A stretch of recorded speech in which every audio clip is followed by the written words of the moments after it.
comme Jean avait dit à Gaius, je souhaite que vous puissiez tous prospérer comme prospère l'état de votre âme. Amen. Si tu es dans la joie, tu vas agiter ta main ce matin pour que je sache et que je reconnaisse ceux qui sont dans la joie. Alléluia. Bien.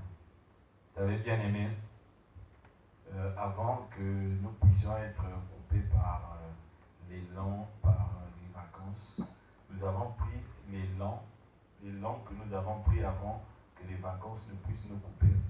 C'était un élan qui a fait que nous étions en train de disserter sur les signes qui annoncent la fin des temps. Et nous avons vu que dans 2 Thessaloniciens, dans la lettre que Paul écrit aux Thessaloniciens, il leur dit qu'il y a 3 signes qui annoncent la venue du roi. Il a parlé du son de la trompette, il a parlé de la voix de l'archange et il a parlé de 3 signes: au son de la trompette, à la voix d'un archange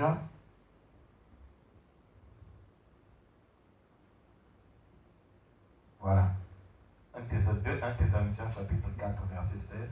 Car le Seigneur lui-même a un signal donné, à la voix d'un archange et au son de la trompette. Donc le signal donné, la voix d'un archange et le son de la trompette, ce sont les signes que le Seigneur nous donne pour nous montrer qu'il vient bientôt.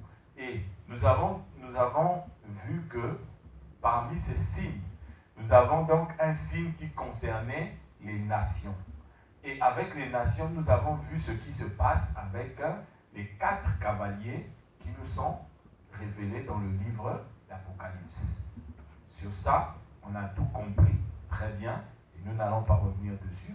Et donc ce matin, nous allons donc nous intéresser maintenant à l'autre partie du son de la trompette, c'est-à-dire la partie qui concerne la descendance d'Abraham. Vous savez, nous allons prendre nos Bibles. Il y a 3 passages bibliques qui vont nous intéresser ce matin. Le premier, c'est 1 Pierre chapitre 4, verset 7. Le deuxième, c'est Ecclésiaste chapitre 12, du verset 1 au verset 9. Dans d'autres versions, Ecclésiaste, ce passage commence à partir du chapitre 11, le verset 9. Dans certaines versions. Mais dans la majorité des versions, c'est Ecclésiaste chapitre 12 à partir du verset 1 jusqu'au verset 9. Jusqu'au verset 7. Non, jusqu'au verset 9. C'est dans la version où ça commence au chapitre 11 du verset 9, ça s'arrête au verset 7 du chapitre 12. Et enfin, le troisième passage qui va nous intéresser ce matin, c'est Marc, chapitre 13. Le troisième passage qui va nous intéresser ce matin, c'est Marc, chapitre 13, du verset 29 au verset 30. Bien. Vous savez, quand je lis 1 Pierre, chapitre 4, verset 7, là-bas, Pierre, il dit ceci: la fin de toute chose est proche. Soyez sobres pour vaquer à la prière. Amen. Vous savez, quand on était à l'école, quand nous étions à l'école, vous remarquerez qu'au début de l'année, tout le monde n'était pas concentré, surtout quand on sait que nous sommes dans une classe préparatoire d'examen. Donc, il y a des gens qui choisissent de ne pas venir à la rentrée. Et tout au long de l'année scolaire, surtout ce qu'on appelle les tomes. Tome 10, tome 20, tome 40, tome 1, ouais, ceux qui ont l'expérience de cette classe-là. C'est-à-dire, chaque année, il a toujours sa place réservée dans cette salle. Et ces personnes-là, généralement, à la rentrée scolaire, ils viennent juste pour faire acte de présence. Et ensuite, toute l'année scolaire, vous ne le voyez pas. Sinon, peut-être vous pouvez le voir dans la cour de l'école, mais jamais vous ne le verrez en classe. Amen. Mais par contre, dès qu'on arrive vers la fin de l'année, là, c'est tout le monde, toutes les classes sont remplies. Est-ce que c'est un phénomène que vous aussi vous avez constaté?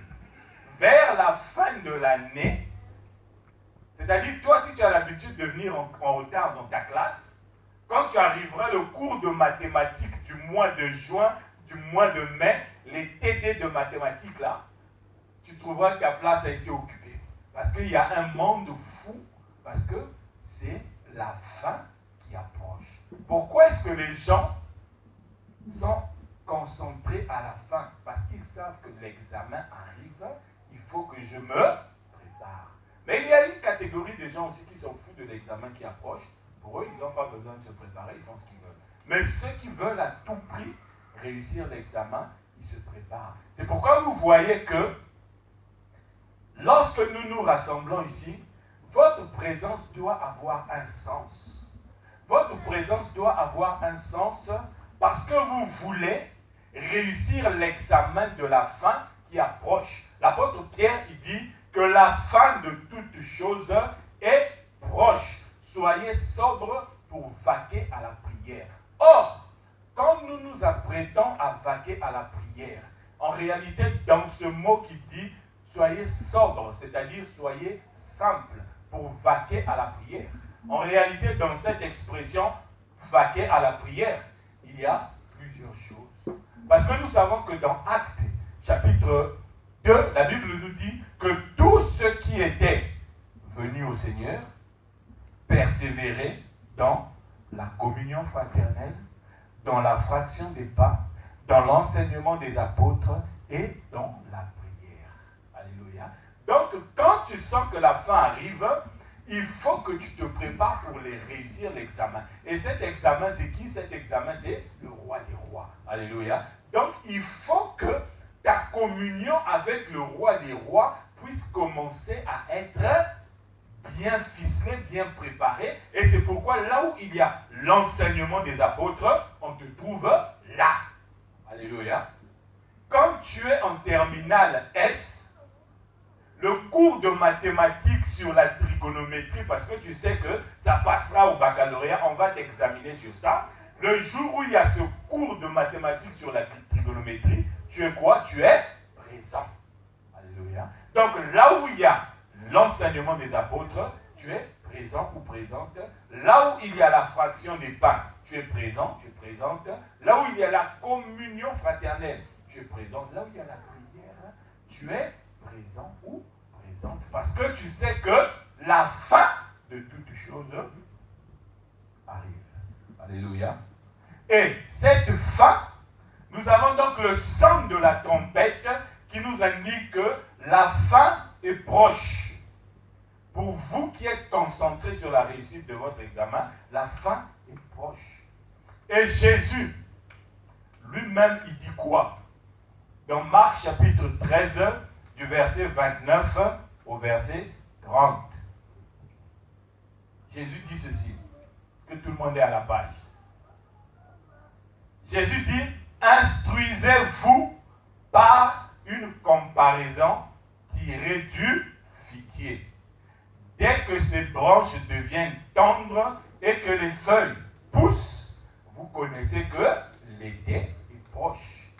De même, quand vous verrez ces choses arriver, sachez que le Fils de l'homme est proche, il est à la porte. Amen. Amen. Vous êtes d'accord que c'est Jésus qui le dit, ce n'est pas moi. Jésus nous dit donc ceci.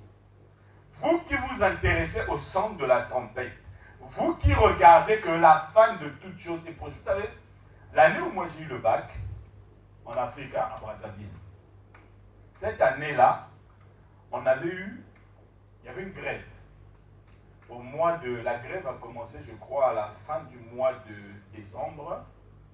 La grève des enseignants est arrivée jusqu'au mois de février. Donc, nous n'étions pas sûrs que nous allons passer l'examen. Alors, il y avait deux catégories de personnes avec qui je m'entretenais souvent. Il y en a qui venaient me dire, oui, l'examen va être annulé et tout, donc ça ne sert à rien de passer ton temps à étudier tout et tout et tout. Et il y avait une autre catégorie, donc une amie à moi qui est aux États-Unis. Celle-là, tous les jours, elle était chez moi à la maison. Dès que le soleil se levait, elle me dit, Saël, on va à l'école primaire là-bas pour aller travailler. Mais on n'est même pas sûr que le bac, là, on va le faire. Elle me dit, je m'en fous, bac, qu'on donne la date ou pas, on doit aller travailler. Alléluia. Et je me dis quelque part, peut-être que c'est cette fille-là qui m'a boosté pour que je puisse avoir mon examen. Parce que tous les jours, quand elle venait me chercher, on était dans la salle en train de travailler. Écoutez, on ne connaissait pas la date. Alléluia. Oui. Donc, plus tu sens que le temps approche, plus tu es motivé, concentré pour parfaire ta connaissance dans l'examen final que tu vas passer. Et Jésus dit, pour vous qui ne connaissez pas la date de l'examen, soyez intelligents, instruisez-vous de la comparaison du figuier. C'est-à-dire, la fin que vous attendez, comparez-la avec le figuier. Le figuier, quand vous voyez que ses feuilles commencent à devenir tendres, vertes, et que vous voyez que les fleurs commencent à sortir, ça veut dire que le temps où le figuier avait perdu toutes ses feuilles, où les branches étaient secs, ce temps-là est en train de passer, le temps nouveau est en train d'arriver. Alléluia. Et c'est pourquoi vous allez voir que dans Ecclésiaste, chapitre 12, du verset 1 au verset 9, là-bas il nous dit ceci. Jeune homme, réjouis-toi dans ta jeunesse. Livre ton cœur à la joie pendant les jours de ta jeunesse.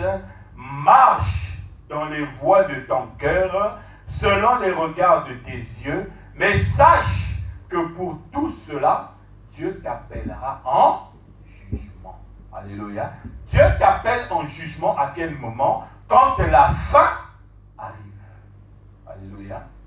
Quand la fin arrive, c'est à ce moment-là que Dieu te fait passer ton examen pour voir si tu as bien assimilé la leçon qu'il t'a donnée concernant Jésus-Christ.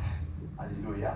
Parce qu'il faut bien reconnaître que lorsque nous nous rassemblons, lorsque nous nous mettons ensemble, nous ne sommes pas là pour regarder la veste que le pasteur a portée, nous ne sommes pas là pour regarder les beaux cheveux de la sœur Fleur, mais nous sommes là pour effectivement nous mettre dans le même rythme que Christ. C'est-à-dire que Dieu puisse voir Christ en nous le jour de la fin pour le jugement. La Bible dit dans Éphésiens chapitre 4 que Dieu a donné les ministères pour que nous puissions parvenir à la stature parfaite du Christ, à l'état d'homme fait. Alléluia. Donc, notre présence au milieu de ceux qui se réunissent pour persévérer dans l'enseignement des apôtres, notre présence est simplement pour que nous puissions devenir des hommes à l'état d'hommes faits. Parce que quand Dieu nous appellera en jugement, il regardera, quand il regardera, il verra, ça c'est mon fils qui est mort à la croix. Il dit, vas-y, passe mon fils. Prochaine personne. Alléluia. Mais pour tout cela, Dieu nous appellera en jugement. Or, dans le même Ecclésiaste, on nous dit ceci. Avant que Dieu ne nous appelle en jugement, au verset 7, on nous dit il faut que l'homme puisse aller vers sa demeure éternelle. Alléluia. Au verset 7, au verset 5 plutôt. Hein? Où l'on redoute ce qui est élevé, où l'on a les terreurs en chemin, où l'amandier fleurit, où la sauterelle devient pesante, et où la capre n'a plus d'effet, car l'homme s'en va vers sa demeure éternelle. Donc, avant que la fin n'intervienne, avant que Dieu ne t'appelle en jugement, il faut d'abord que l'homme puisse repartir vers sa demeure éternelle. Alléluia. Mais avant que l'homme ne reparte vers sa demeure éternelle, le verset 7 nous dit ceci, il faut que la poussière retourne à la poussière. Mais avant que la poussière ne retourne à la poussière, il faut que l'esprit reparte à celui qui l'a donné. Alléluia. Donc, ce sont ces trois mouvements-là qui vont nous permettre ce matin de comprendre la comparaison du figuier dont parle Jésus-Christ de Nazareth. Alléluia. Parce que le figuier, quand vous regardez le figuier dans la Bible, Habakkuk chapitre 3, verset 16 du verset 17. Ceux qui notent, vous notez. Quand vous lirez dans ce passage-là, vous verrez que le figuier dont il est question, c'est Israël. Le figuier pour Dieu, c'est Israël. Alléluia. Donc Jésus nous demande de regarder ce qui se passe au niveau d'Israël pour comprendre que les temps de la fin sont proches. Ramenez-moi ce garçon-là ici. Ramenez-moi ce garçon-là ici, merci. Donc, c'est le figuier, les caractéristiques du figuier qui vont nous permettre de comprendre que la fin est proche. Le figuier qui est Israël. Il faut comprendre d'où vient Israël. Or, pour comprendre d'où vient Israël, il faut remonter à la Genèse. Là-bas, la Bible nous dit que quand Dieu a créé le monde, la terre était informe et vide, les ténèbres étaient à la surface de la terre, et il y avait l'esprit sur l'eau. Et quand Dieu dit que la lumière soit, la lumière fut. Et Dieu, pour faire quelque chose de nouveau, il fait quoi? Il sépare les eaux. C'est-à-dire sur la terre, il y avait les eaux d'en haut et les eaux d'en bas. Dieu dit aux eaux d'en haut, vous repartez en haut, et les eaux d'en bas, vous restez en bas. Alléluia. Or, les eaux d'en bas, c'est ce qu'on appelle la mer. C'est ce qu'on appelle la mer, les eaux d'en bas. Et les eaux d'en bas, Apocalypse chapitre 17, verset 5, nous explique que les eaux d'en bas, les mers que vous voyez là, ce sont les nations. Alléluia. Est-ce que vous me comprenez? Vous me suivez, hein? Vous me suivez? D'accord. Donc, les eaux d'en bas, ce sont les nations. Et Dieu va dire à ces eaux d'en bas là, je veux que parmi vous, que quelque chose de sec puisse sortir, c'est-à-dire la terre. Alléluia. Donc vous voyez que la terre est quelque chose qui ne vient pas de nulle part, mais la terre c'est quelque chose qui sort du milieu des eaux d'en bas, c'est-à-dire des nations. Amen. Amen. Et Dieu va donc utiliser cette terre qui est sortie du milieu des nations pour faire quoi? Pour faire un homme. Et quand Dieu va utiliser cette terre pour fabriquer un homme, il va dire à cet homme, il t'est permis de vivre et de mourir une seule fois, après quoi viendra ton jugement. Hébreux chapitre 9, verset 27. Alléluia. Et ce que Dieu dit à cet homme qu'il a fait sortir de la terre, c'est-à-dire cette terre qui est sortie du milieu des eaux, ce que Dieu dit à cet homme, c'est ce que Ecclésiaste est en train de dire. Or, lorsque Ecclésiaste parle de cet homme, il dit quoi? Il dit deux choses. Deux choses ont attiré mon attention sur ce passage. Il dit, Ecclésiaste chapitre 12, le verset 1. Jeune homme, réjouis-toi dans ta jeunesse. Alléluia. Alors là, on va marquer une petite pause pour comprendre.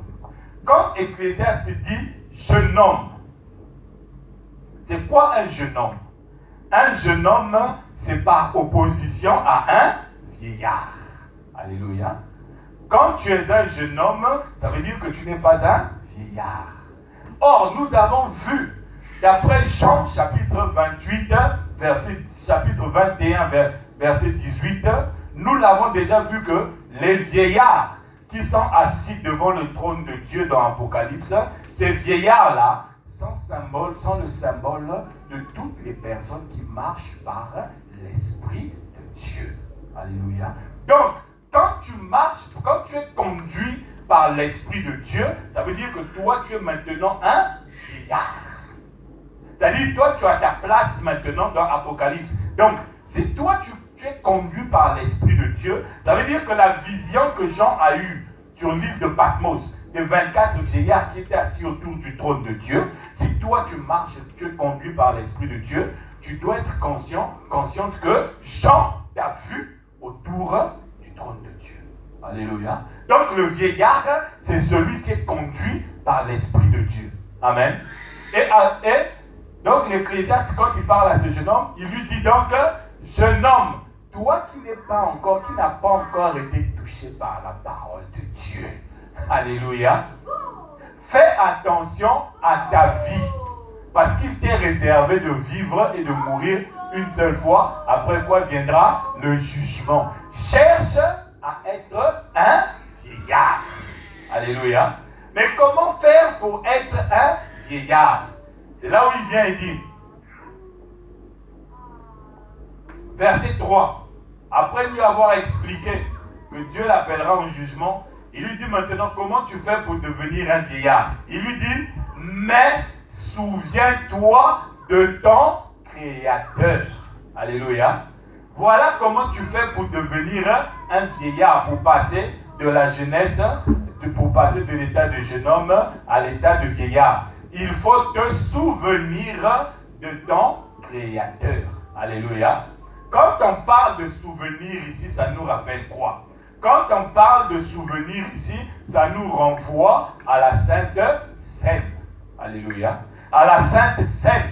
La Bible dit que le soir où Jésus s'était retrouvé avec ses apôtres, dans Luc chapitre 21, à partir du verset 21 au verset 10, au verset 20, à partir du verset 21, la Bible dit que le soir, quand le Seigneur s'est retrouvé avec ses disciples, après avoir pris du pain, il rendit grâce, et après avoir rendu grâce, il a rompu le pain.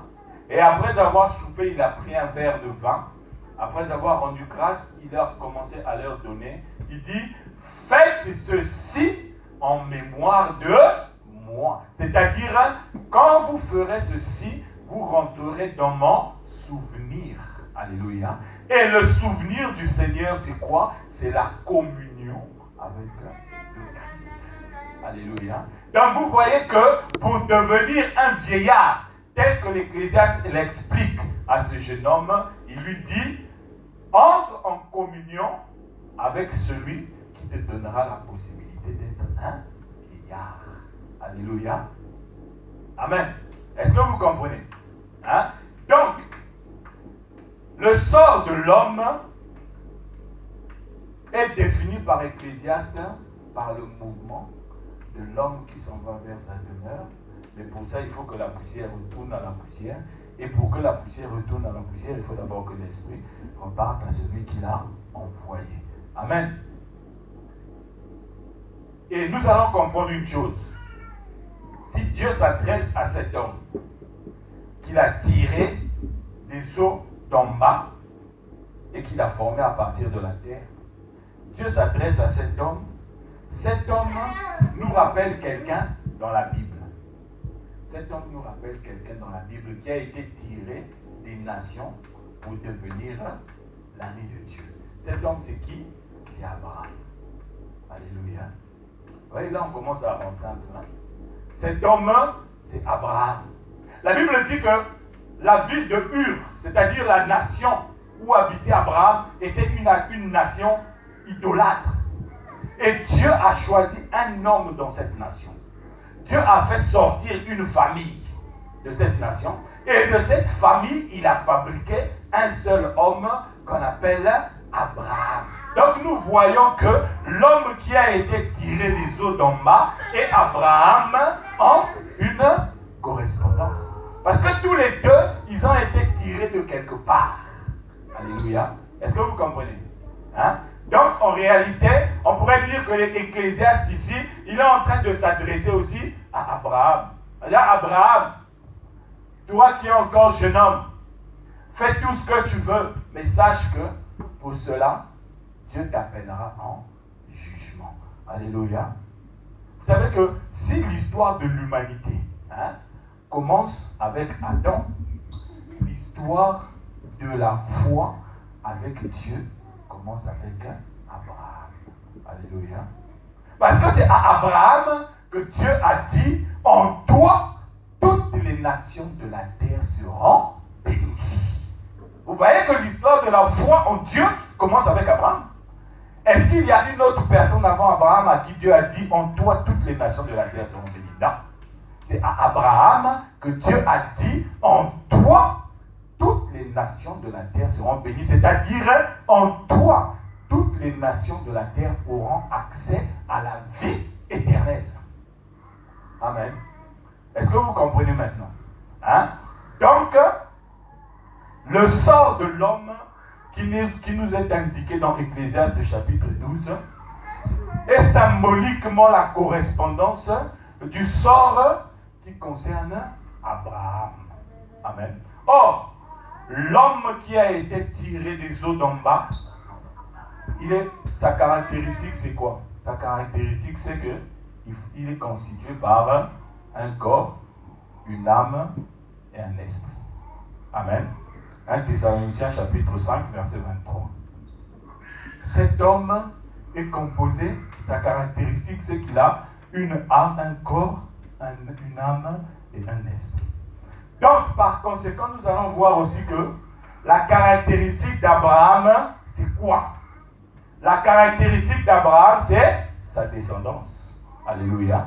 Quand Dieu dit à Abraham, quand toi, toutes les nations de la terre seront bénies. Ça veut dire que par ta descendance, toutes les nations de la terre seront bénies. Alléluia. Donc, la descendance d'Abraham va être celle qui sera confrontée au sort qui a été indiqué par l'Ecclésiaste au chapitre 12. Et c'est là où nous allons maintenant comprendre la comparaison à laquelle Jésus fait référence du figuier.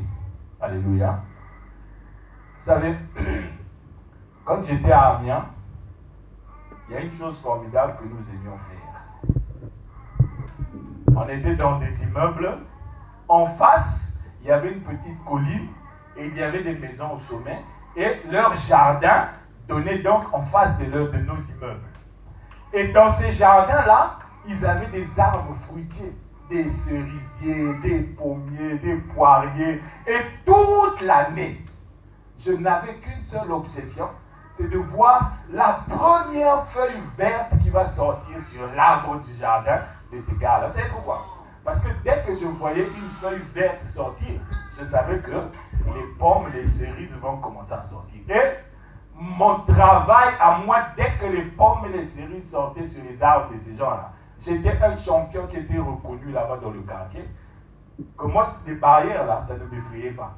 C'est dès que je voyais que je cherchais même les clôtures. Sur les clôtures, je cherchais par où est-ce que je vais passer pour rentrer dans le jardin de ce monsieur-là pour aller cueillir ses fruits, ses pommes, ses cerises. Il y avait un jour, j'étais sur l'arbre en train de cueillir les fruits. Un propriétaire de la maison ici, il a entendu du bruit, il est sorti avec un gros chien. Hein? Je vous dis que je suis descendu de l'arbre sans utiliser les branches. Alléluia. Je suis descendu de l'arbre sans utiliser les branches parce que je savais que les temps nouveaux approchent où je pourrais aller cueillir. Donc j'étais sur le chemin, quand je partais sur le chemin de l'école avec mon grand frère et les amis, ils ne se rendaient pas compte que moi, mon œil était toujours sur les arbres. Là. Alléluia. Et j'étais toujours le premier à cueillir les fruits dans des jardins qui ne m'appartenaient pas. Amen. Ouais. Quand Jésus parle de la comparaison du figuier, c'est ça qu'il dit. Il dit, regardez ce qui se passe. Bientôt quelque chose va arriver. Or, cette chose qui va arriver, Ecclésiaste nous l'a indiqué. Et nous voyons qu'à partir d'Ecclésiaste, nous pouvons donc arriver sur Abraham. Donc, le sort de l'homme qui a son âme qui repart vers sa demeure, la poussière qui retourne dans la poussière, l'esprit qui repart à celui qui l'a envoyé, c'est en quelque sorte le sort qui correspond à la descendance d'Abraham. Alléluia. Or, Abraham, nous savons qu'il a deux types de descendance. Amen. Abraham, nous savons qu'il a deux types de descendance. Donc, avant que le jugement du Créateur n'arrive, nous allons voir que la descendance d'Abraham va faire un mouvement. Pour ceux qui sont attentifs, ils comprendront que là, je suis en train de vivre les temps où les feuilles du figuier sont en train de verdir. Alléluia. Et Abraham, nous savons qu'il a deux types de descendance. Galates chapitre 22, verset 23.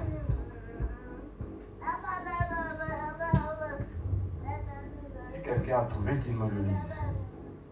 Galates chapitre Galates, chapitre 4, verset 22, verset 23.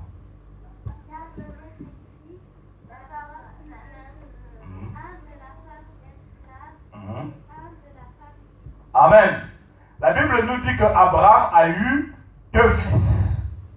Un fils de la femme esclave, c'est-à-dire un fils né selon la volonté de l'homme. Alléluia. Et un fils né de la femme libre, c'est-à-dire celle qui est née selon la promesse de Dieu. Alléluia. Donc nous comprenons que Abraham a 2 types de descendance. Il a une descendance qui est née selon la promesse de Dieu, et il a une descendance qui est née selon la volonté de l'homme, c'est-à-dire la volonté de la chair. Aujourd'hui, moi, si j'ai envie d'avoir un enfant avec ma femme, je ne vais pas dire à ma femme que Dieu m'a promis que je vais avoir un enfant. Non, je vais lui dire on doit avoir un enfant. Ça va être selon ma chair, selon ma volonté. Alléluia. Et Abraham, c'est pareil.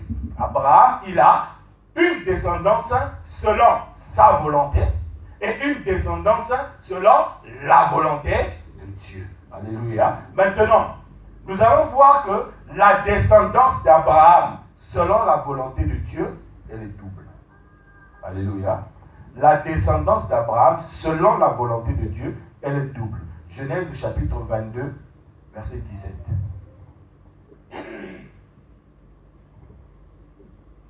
Genèse chapitre 22, verset 17.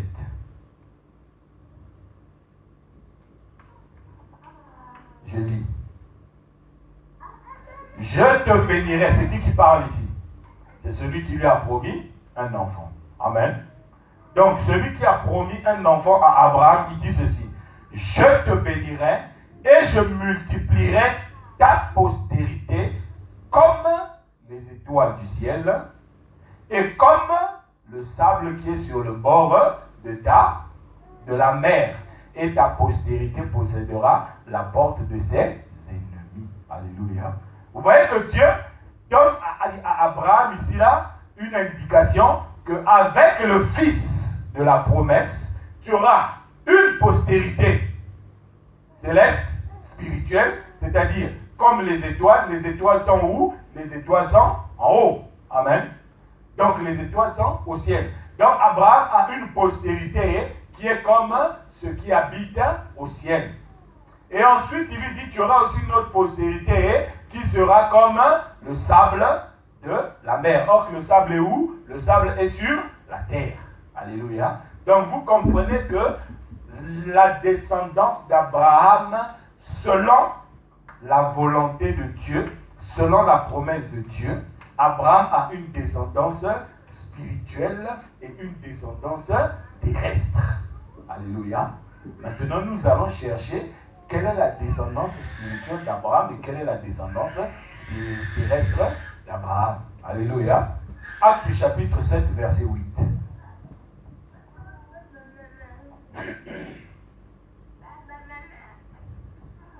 Actes chapitre 7, verset 8. Si quelqu'un a trouvé qui me lit ça, s'il vous plaît.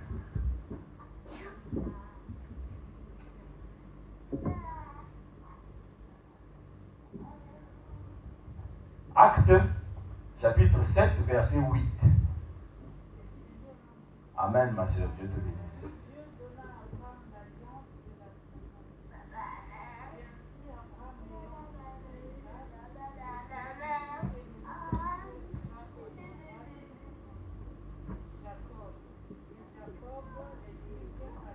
Amen. Amen. Donc, vous voyez que les Écritures nous expliquent ici que la descendance terrestre d'Abraham a commencé avec Isaac. Donc, la Bible dit même dans Genèse que Abraham connut sa femme Sarah et Sarah engendra qui? Isaac. Alléluia. Isaac n'était pas un esprit. Vrai ou faux? Isaac était un homme de chair et de sang. Et Isaac, après avoir été engendré, Isaac a engendré qui? Isaac a engendré Jacob. Et Jacob, après avoir été engendré, il va engendrer qui? Il va engendrer les 12 Or, les 12 patriarches, c'est eux qui sont la base du peuple d'Israël. Alléluia. Donc, vous comprenez que la descendance terrestre, physique, que Dieu a dit à Abraham que ta postérité sera comme le sable de la terre, cette descendance-là, c'est Israël. Alléluia. Ce que vous voyez en Israël là-bas, c'est eux qui sont la descendance d'Israël, la descendance d'Abraham. C'est-à-dire, c'est leur mouvement à eux que nous avons vu qui sont le figuier, qui est le figuier. C'est leur mouvement qui va nous rappeler, qui va nous montrer que voici les temps de la fin sont en train d'arriver. Donc c'est en regardant le comportement d'Israël que nous allons comprendre la comparaison du figuier dont Jésus-Christ fait référence. Alléluia. Amen. Amen. Est-ce que vous me comprenez? C'est clair, hein? Bien. Donc ici, vous et moi, nous sommes d'accord que la postérité terrestre, selon la volonté de Dieu, d'Abraham, c'est Israël. Alléluia. Bien. Maintenant, la descendance d'Abraham, selon la promesse, mais spirituelle. Selon la promesse, mais spirituelle. Galates chapitre 3, le verset 8 et le verset 6. Je lis au nom de Jésus. Galates chapitre 3, les versets 8 et le verset 16. Bien. Aussi, l'Écriture prévoyant que Dieu justifierait les païens par la foi, a d'avance annoncé cette bonne nouvelle à Abraham. Toutes les nations seront bénies en toi. Verset 16. Or, les promesses ont été faites à Abraham et à sa postérité. Il n'est pas dit et aux postérités, comme s'il s'agissait de plusieurs, mais en tant qu'il s'agit d'une seule postérité. Et ta postérité, c'est-à-dire Christ. Alléluia. Donc nous voyons que la deuxième postérité que Abraham a, mais qui n'est pas une postérité terrestre, parce que dans cette postérité, il y a aussi les nations. Cette postérité, cette descendance prend naissance à partir de qui? À partir de Christ. Alléluia. Or, si Isaac a donné naissance à Jacob, Jacob est à l'origine d'Israël, les 12 patriarches. Jésus-Christ, lui, il a formé quoi? Il a formé qui? Amen. Jésus-Christ a formé l'Église. Alléluia. Amen. Parce qu'il dit, aux disciples, les gens, ils disent qui je suis. Il y a parfois, certains disent que tu es Élie. D'autres disent que tu es Moïse, d'autres disent que tu es le prophète, d'autres disent que... Il dit, mais vous dites que je suis qui? Il dit, Pierre se lève, il dit, moi je dis que tu es le Christ, le Messie de Dieu. C'est-à-dire celui qui a été envoyé par Dieu. Celui qui avait été promis par Abraham et qui a finalement été envoyé par Dieu, c'est toi. Et Jésus lui dit, tu es Pierre. Sur cette pierre, c'est-à-dire sur cette déclaration que tu viens de faire, je bâtirai quoi? Je bâtirai mon Alléluia. Donc vous voyez que c'est Christ qui est à l'origine de la descendance spirituelle d'Abraham. Amen. Donc vous êtes d'accord avec moi que nous avons identifié déjà combien de descendances d'Abraham? 2 descendances. Une descendance terrestre, Israël, et une descendance physique, et une descendance spirituelle, l'Église par Jésus-Christ. Amen. Amen. Bien. Maintenant, la troisième descendance d'Abraham. Genèse chapitre 16, verset 15.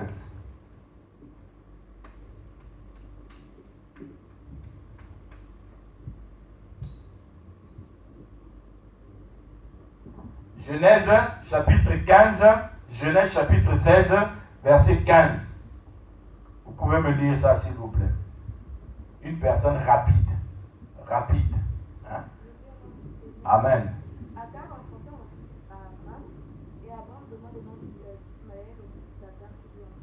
Amen.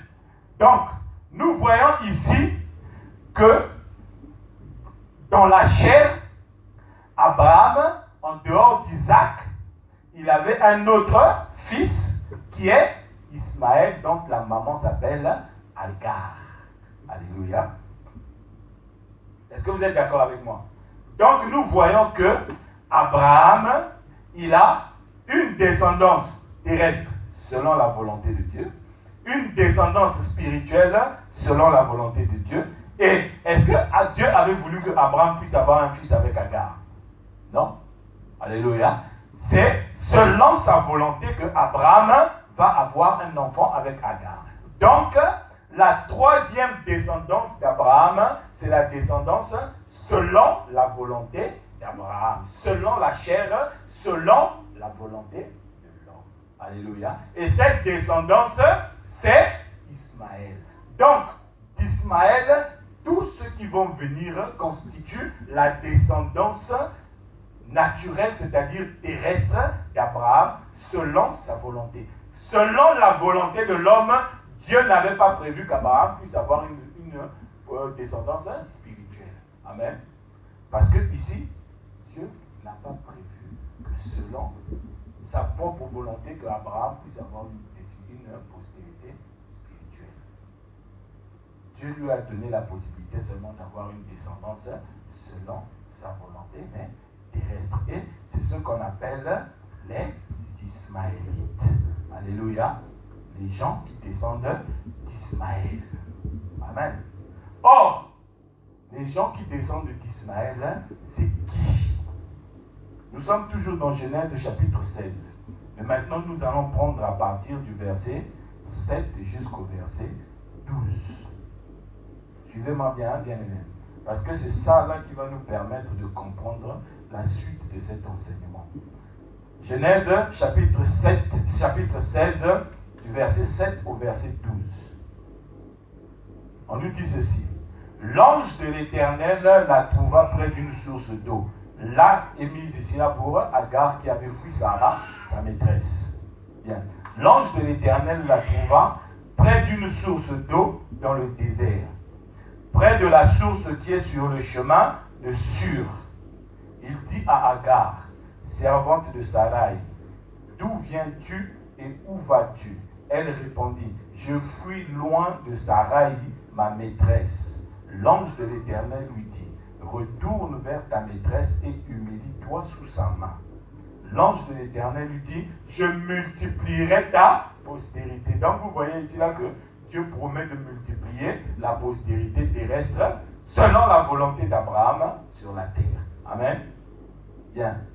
Je multiplierai ta postérité, elle sera si nombreuse qu'on ne pourra la compter. L'ange lui dit, voici, tu es enceinte et tu enfanteras un fils, à qui tu donneras le nom d'Ismaël, car l'Éternel t'a entendu dans ton affliction. Bien, le verset 12, c'est la clé pour comprendre qui est la descendance d'Abraham sur cette terre. Verset 12, il dit, il sera comme un âne sauvage. Sa main sera contre tous et la main de tous sera contre lui. Il habitera en face de tous ses frères. Amen. Amen. On nous dit que la descendance physique d'Abraham, selon sa propre volonté, habitera en face de ses frères. Alléluia. Le frère de Ismaël, c'est qui? Le frère de Ismaël, le deuxième enfant d'Abraham, c'est qui? Isaac. Or, la postérité d'Isaac, c'est qui? C'est Israël. Donc, logiquement, ceux qui habitent en face d'Israël constituent la descendance d'Ismaël. Vrai ou faux? Hein? Or, quand vous regardez la carte d'Israël, Israël, à gauche, il y a la mer. Est-ce que c'est ceux qui habitent dans la mer qui sont les frères d'Israël? De l'autre côté, il y a un grand désert avec beaucoup de pays. Et ceux qui habitent dans ces pays-là, On les appelle comment? Prenez Jérémie chapitre 25, verset 24.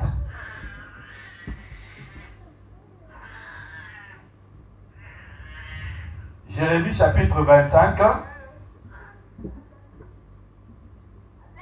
verset 24. Ceux qui habitent dans cette partie qui est en face d'Israël, là où il y a le désert, on les appelle comment? Jérémie chapitre 25, verset 24. Si quelqu'un de rapide me trouve ce qu'il lit, s'il vous plaît. À tous les rois d'Arabie et à tous les rois des Arabes qui habitent dans le désert. Amen. Amen. Ici, Jérémie identifie ces gens-là qui habitent en face d'Israël, de l'autre côté du désert. Il les appelle comment? Les Arabes. Alléluia. Alléluia. Est-ce que vous comprenez que la Bible est un livre authentique, bien-aimé? Les Écritures sont authentiques. La Bible nous dit clairement, les Écritures nous disent que Dieu dit à, vous savez, au moment où Dieu dit à Agar cette parole, on ne savait même pas que nous devrions connaître les Arabes vraiment. Vrai ou faux? Mais Dieu dit à Abraham, avant même que Jérémie n'arrive, la descendance que tu as voulu, ceux qui sont nés non pas selon ce que moi je t'ai promis, mais selon ce que toi-même tu as choisi, ceux-là, ils vont habiter dans le désert, c'est-à-dire ils seront comme des ânes sauvages. L'âne sauvage habite dans le désert d'Arabie, c'est-à-dire ce désert qui est en face d'Israël. Alléluia. Et nous avons vu que Jérémie les appelle les Arabes. Alléluia. Alléluia. Vous comprenez? Donc, ce matin, nous avons compris que Abraham a 3 descendances. Une descendance selon sa propre volonté, qui sont les Arabes, et une descendance selon la promesse que Dieu lui a faite, mais terrestre, c'est-à-dire Israël, et une descendance selon la volonté de Dieu, mais spirituelle, l'Église. À la base de chaque descendance, il y a un homme. À la base des Arabes, des Ismaélites ou des Arabes, il y a Ismaël. À la base d'Israël, il y a Isaac. À la base de l'Église, il y a Christ. Alléluia. Isaac, c'est le fils de la promesse. Christ, c'est le fils de la promesse. Ismaël, c'est le désir d'Abraham. Alléluia. Donc, nous comprenons que quand on nous dit dans Ecclésiaste que le jugement de Dieu va intervenir quand l'homme va repartir vers sa demeure, c'est-à-dire quand l'âme va repartir vers sa demeure, nous comprenons que dans la descendance d'Abraham, il y a une partie de sa descendance qui va repartir dans quelque chose qu'on appelle sa demeure. Alléluia. Avant que le jugement de Dieu n'intervienne. Mais avant que cette descendance ne reparte dans sa demeure, il faut qu'une autre descendance d'Abraham puisse retourner à la poussière. Amen. Et avant que cette descendance d'Abraham ne retourne à la poussière, il faut qu'une autre descendance qui est symbolisée par l'Esprit puisse retourner à celui qui l'a donné ou formé. Alléluia. À partir de cet ensemble des événements, nous comprendrons pourquoi Jésus nous demande de faire la comparaison avec le mouvement du figuier. Alléluia. L'instruction de la comparaison du figuier, c'est simplement l'instruction qui nous permet de comprendre le sort d'Israël, le sort des Arabes et le sort de l'Église. Alléluia. Quand nous verrons le mouvement de ces 3 personnes-là, tel que nous les décrit les Écritures, et là nous comprenons que la fin est proche. Pour celui qui est encore en train de traîner dans les dombolos, pour celui qui est encore en train de traîner dans les bars, dans les boîtes de nuit, alléluia, il devrait être vigilant. Vous savez, quand la Bible nous parle de la parabole des vierges, il y en avait 10. Il y avait 5 qui étaient préparés avec leur lampe et l'huile de réserve. Mais il y en avait 5 qui s'étaient dit, oh, la fin, c'est pas pour maintenant. Alléluia. Donc, pendant que les autres étaient en train d'alimenter leur lampe en huile de réserve qu'elles avaient, elles étaient en train d'alimenter leur corps dans les plaisirs du monde. Alléluia. Donc, bien-aimés, ce matin, vous êtes d'accord avec moi que quand nous verrons le mouvement de l'homme qui s'en va vers sa demeure, Ecclésiaste dit l'homme, mais en réalité, l'homme, c'est l'âme. Amen. Donc, quand l'âme repartira vers sa demeure, la poussière retournera à la poussière et l'esprit. Maintenant, ce qui va nous rester à faire, puisque nous avons dit que l'homme qui est esprit, corps et âme, cet homme-là symbolise Abraham. Abraham qui a une descendance terrestre selon la volonté de Dieu, terrestre, céleste selon la volonté de Dieu et terrestre selon sa propre volonté. Il nous faut maintenant définir dans les trois descendances d'Abraham, c'est qui l'âme, c'est qui l'esprit et c'est qui le corps, la poussière qui retourne à la poussière. Alléluia. Et c'est ça qui va nous faire comprendre que nous sommes en train d'arriver à la fin d'une autre époque. Amen. Et ça, nous le continuerons la semaine prochaine par la grâce de Dieu. Alléluia. Alléluia. Est-ce que vous avez bien compris? Est-ce que vous êtes prêts pour l'examen final que le Seigneur va nous faire passer par sa grâce? Alléluia. Parce que le sort de ces trois descendances-là va nous donner une indication sur ce qui attend l'humanité tout entière. Amen. Amen. Amen. Nous allons prier le Seigneur.